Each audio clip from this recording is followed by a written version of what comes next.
2030 నాటికి దాదాపు 800 మిలియన్ ఉద్యోగాలు వెళ్ళిపోతాయి. అంటే తెలుసా ఎంతో? 80 కోట్ల ఉద్యోగాలు. మీకు అర్థమవుతుందా ఏమవుతుందని? 800 మిలియన్ జాబ్స్, దాదాపు 800 కోట్ల ఉద్యోగాలు. ఏఐ రీప్లేస్ చేస్తుంది జాబ్స్ని. ఇప్పుడు మీరేం చేస్తారు? Comment down. ఇప్పుడు మీ పరిస్థితి ఏమి? ఇలా పేరెంట్స్ పెంచుకుంటారా? సరే, ఈరోజు అయితే సీరియస్ డిబేట్ ఒకటి పెడదాము. ఒక 2030 నాటికి ఇంకా ఒక 5 సంవత్సరాల్లో 80 crore పీపుల్ అన్ఎంప్లాయ్స్ అవుతారు. ఇప్పుడు వాళ్ళు ఏం చేస్తారు? ఏ జాబ్స్ సేఫ్ సైడ్, ఏ జాబ్స్ అన్సేఫ్. రిపీటివ్ వర్క్ అంటే ఏం తెలుసా మీకు? కంటిన్యూస్గా ఒకే పని కంటిన్యూగా చేసి ఒక మన ఇప్పుడు ప్రజెంట్ ఓల్డ్ పీపుల్, దగ్గర రిటైర్డ్ ఉంటారు కదా, వాళ్ళ వర్క్ ఏమి? రిపీటివ్ వర్క్.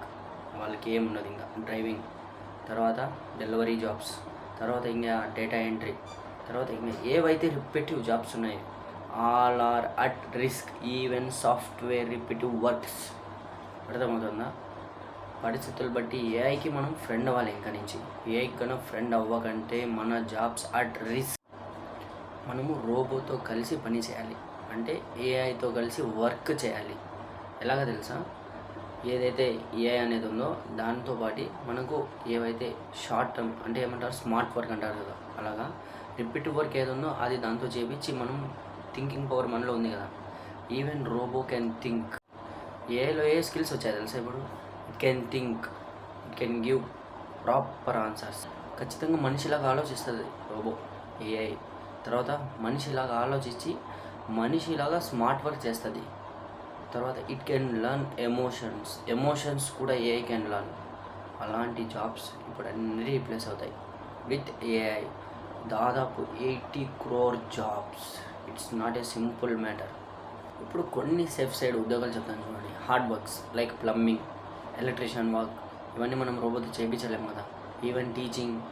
తర్వాత కొన్ని ఉన్నాయి ఏవైతే creative works, like doctors works. తర్వాత ఇంకొన్ని ఏవేవైతే డాక్టర్ ఫీల్డ్ జాబ్స్ ఉన్నాయో అందులో కూడా ఏఐ వచ్చేసింది ఇప్పుడు. స్మార్ట్ టెక్నాలజీ అంటే వాళ్ళు ఏం చేస్తున్నారు? డాక్టర్ ప్లస్ ఏఐ మొత్తం కలిపి వర్క్ చేస్తున్నారు. ఇక్కడ మనం రోబోకి అగైనెస్ట్, ఏఐకి అగైనెస్ట్ వెళ్తే ఏమవుతుందో తెలుసా? మన లైఫ్ సస్టైనబిలిటీ తగ్గిపోతుంది. ఇది వాస్తవం. దీన్ని బట్టి ఏమర్థమైంది? మనం రోబోతో పాటు కలిసి వర్క్ చేయాలి. మనం రోబోకి అగైనెస్ట్ చేస్తే వర్క్ అవ్వదు. మనం కలిసి రోబోతో వర్క్ చేయాలి. ఇక ఏవైతే సేఫ్ సైడ్ జాబ్స్ అయితే కొన్ని చెప్పాను, సైకాలజిస్ట్ కానీ సైకాట్రిక్స్, ఇవన్నీ రిలేటివ్ జాబ్స్ అన్నీ కూడా సేఫ్ సైడ్లో ఉన్నాయి. కాకపోతే ప్రతి ఒక్కరు కూడా ఇప్పుడు ప్రజెంట్ జనరేషన్లో ఏఐ యూజ్ చేస్తున్నారు. AI 90% of the life of the people use చేస్తున్నారు. ఏఐ అనేది విపరీతంగా అనేది మన జాబ్స్ని స్మైల్ చేస్తుంది. దానికి అనుగుణంగా మనము స్కిల్స్ అప్గ్రేడ్ చేసుకోవాలన్నమాట. ఇప్పుడు మన దగ్గర ఏదైనా ఒక కొత్త స్కిల్ ఉందనుకో, మార్కెట్లో ఏ కొత్త స్కిల్ వచ్చినా మనం అడాప్ట్ చేసుకోవాలి. అలా అడాప్ట్ చేసుకుంటూ వెళ్తే మన లైఫ్లో సస్టైనబిలిటీ అనేది పెరుగుతుంది. మన జాబ్ సెక్యూరిటీ అనేది ఎక్కువ ఉంటుంది అన్నమాట. Job security. మీ కమెంట్స్ ఒకసారి, మీ యొక్క ఒపీనియన్స్ కమెంట్స్లో ఒకసారి మెన్షన్ చేయండి. ఇప్పుడు చూడండి, హ్యూమన్ ఎమోషన్స్గా వర్క్ చేస్తారు, తర్వాత థింకింగ్ చేస్తారు డిఫరెంట్లీ. ఏఐ కంటే థింకింగ్ డిఫరెంట్గా వర్క్ చేస్తారు. ఇప్పుడు ఒక ఏఐని కూడా క్రియేట్ చేసింది ఒక హ్యూమనే కదా. సరే, ఇప్పుడు ఏఐతో అడ్వాంటేజెస్ ఏమేమి ఉన్నాయి? AI can continuously it will work cheaper, best. తర్వాత 24/7 వర్క్ చేస్తుంది అనమాట. అలాంటి అడ్వాంటేజెస్ చాలా ఉన్నాయన్నమాట ఏఐలో. ఎమోషన్స్తో హ్యూమన్ బీయింగ్స్ వర్క్ చేస్తారు. తర్వాత కొత్త అనేది ఆలోచించి పనులు చేస్తారు. చివరిగా ఒక్క మాట అయితే చెప్పాలనుకుంటున్నాను.